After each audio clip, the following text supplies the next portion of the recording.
Եթե մի հատ բան ենք ուզում անենք, այս քաղաքական կուսակցությունը նրան է բամբասում, ენი նրան, ენი դրան, ენი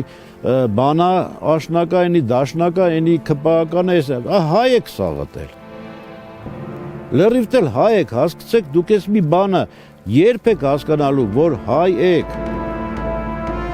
Ոչ աշնակ եք, ոչ դաշնակ, եթե որ կուսակցության ուրեմն գրիկ բանը վերցնում ես այդ ծրագրերը, նայում ես ինչ հայրենասիրական բաներ է գրված մեջը, բայց որ նայում ես այդ կուսակցականների ղեկավարներին, ինչ սրիկաներ են, իրանք իրաց սեփականության համար, իրանց գրպանի համար կուսակցությունները ստեղծում, ձեզ էլ խաբում են մոլորության մեջ են դնում։ Ամենաուժեղ կուսակցությունը հայոց բանակն է։ Ամենաճիշտ կուսակցությունը հայոց բանակն է, հայոց բանակի կուսակցության մեջ մտեք լրիվդ։ Թքած ունեցեք մնացածի վրա։ Էս է փրկությունը լինելու մեր ազգի։